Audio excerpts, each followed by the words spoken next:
പാലക്കാട് കോഴിക്കോട് ദേശീയപാതയിൽ ആര്യംകാവ് പൊളി മാർക്കറ്റിന് സമീപം തീപിടുത്തം. നിർത്തിയിട്ട 2 കാറുകൾക്കും ബൈക്കിനും ബസ്സിനും തീപിടിച്ചു. ഫയർഫോഴ്സ് എത്തി നിയന്ത്രണ വിധേയമാക്കി. ഇക്ബാൽ അറക്കലുണ്ട് വിശദാംശങ്ങൾ നൽകാൻ. ഇക്ബാൽ, കൂടുതൽ വിവരങ്ങൾ. കൂടിയാണ് പാലക്കാട് കോഴിക്കോട് ദേശീയപാതയിൽ ആര്യംകാവിൽ ഈ KTDCക്ക് പുറകിൽ അല്ലെങ്കിൽ KTDCക്ക് സമീപത്തുള്ള പൊളി മാർക്കറ്റിന് സമീപം നിർത്തിയിട്ട വാഹനങ്ങൾക്ക് തീപിടിച്ചത്. 2 കാറുകൾക്കും ബൈക്കിനും ബസ്സിനുമാണ് തീപിടിച്ചത്. ഉടൻ തന്നെ നാട്ടുകാർ ഈ വിവരം പോലീസിലും ഫയർഫോഴ്സിലും അറിയിക്കുകയായിരുന്നു. ഫയർഫോഴ്സ് ഉദ്യോഗസ്ഥരെത്തി പിന്നീട് തീ നിയന്ത്രണ വിധേയമാക്കുകയായിരുന്നു.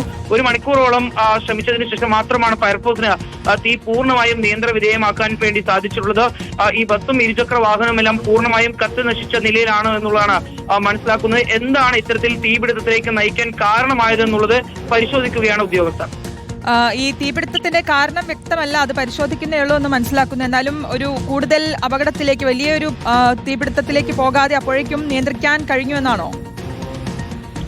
തീർച്ചയായും സമീപത്ത് മറ്റു വാഹനങ്ങളെല്ലാം ഉണ്ടായിരുന്നു. അവിടേക്ക് തീ പടരാതെ തന്നെ പെട്ടെന്ന് തന്നെ തീ നിയന്ത്രണ വിധേയമാക്കാൻ ഫയർഫോഴ്സ് ഉദ്യോഗസ്ഥർക്ക് സാധിച്ചു.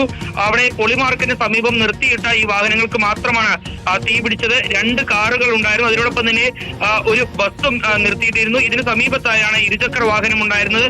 ഈ 4 വാഹനങ്ങൾക്കാണ് ഒരുമിച്ച് ഈ തീ പിടിക്കുന്ന സ്ഥിതി ഉണ്ടായിട്ടുള്ളത്. നാട്ടുകാർ പെട്ടെന്ന് തന്നെ തീ കെടുത്താനുള്ള അല്ലെങ്കിൽ തീ നിയന്ത്രണ വിധേയമാക്കാനുള്ള ശ്രമങ്ങൾ നടത്തിയെങ്കിലും ഇത് വിജയിച്ചില്ല. പെട്ടെന്ന് പിന്നീട് പോലീസിൽ വിവരം അറിയിക്കുകയായിരുന്നു. ഫയർഫോഴ്സ് ഉദ്യോഗസ്ഥർ ഉൾപ്പെടെ പിന്നാലെ എത്തി പൂർണ്ണമായും തീ നിയന്ത്രണ വിധേയമാക്കി.